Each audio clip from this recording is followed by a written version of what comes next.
Jadi kali ini kita akan belajar nih materi tentang pedigree atau peta silsilah keluarga yang ada dalam hereditas pada manusia.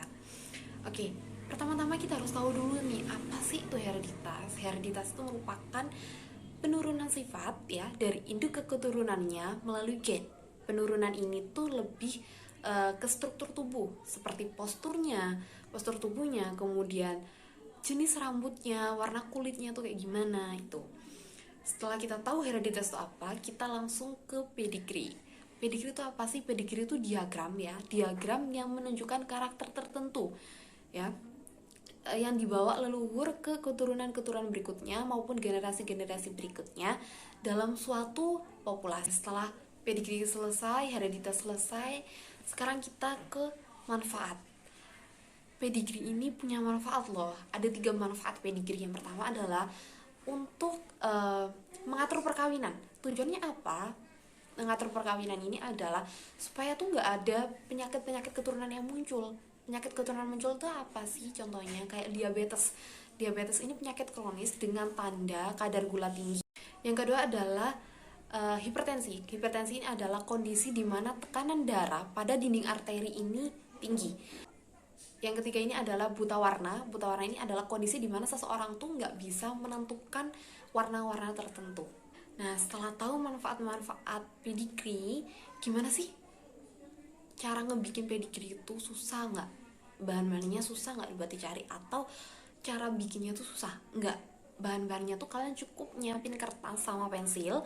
Terus langkah-langkahnya tuh adalah yang pertama ini kalian harus tahu apa sih karakteristik atau kelainan-kelainan yang ada di keluarga kalian. Terus kalian catat ya anggota keluarga kalian dari yang muda, yang tua, baru dibikin diagram.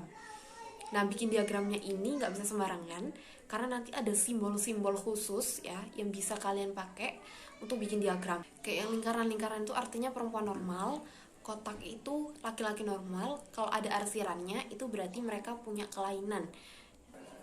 Oke, jadi setelah kita tahu simbol-simbol yang ada di pedigree, kita juga harus tahu nih istilah-istilah yang biasa dipakai.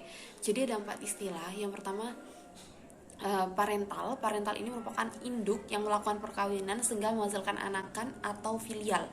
Yang kedua ini filial. Filial ini hasil dari perkawinan parental atau induk tadi. Kemudian dominan. Dominan ini adalah sifat yang hanya muncul pada anakan, di mana sifat dominan ini akan tetap muncul jika ada sifat yang berlawanan. Dan yang terakhir ini ada resesif. Resesif ini juga muncul hanya pada anakan, cuman ini kebalikan dari dominan, dimana kalau ada sifat yang berlawanan ini akan ketutup sama sifat dominan. Nah, setelah kita belajar tentang simbol, kemudian istilah-istilah yang ada di pedigree, di sini saya sudah menyiapkan salah satu contoh pedigree tentang kelainan buta warna, yaitu keadaan dimana seseorang tuh nggak bisa menentukan warna-warna tertentu dengan baik. Contohnya adalah seperti di samping ya, yang nomor 1 dan 2 ini sebagai parental atau induknya. Si lingkaran ini perempuan karena nggak ada arsirannya berarti normal. Kalau yang kotak ini laki-laki ada arsirannya berarti dia memiliki kelainan atau buta. Nah, terus si parental tadi menikah, mereka itu punya 3 anak ya, perempuan normal, sama laki-laki normal. Nah, anak kedua ini, perempuan normal ini nikah, ternyata dia pembawa sifat atau resesif tadi. Kemudian dia punya 4 anak. Perempuan yang pertama ini anaknya perempuan buta warna, yang kedua ini normal perempuan juga, yang ketiga ini anaknya laki-laki buta warna, dan yang terakhir normal. Nah, dari diagram pedigree di samping diketahui bahwa karakter tertentu yang dibawa leluhur ke keturunannya itu adalah kelainan buta warna.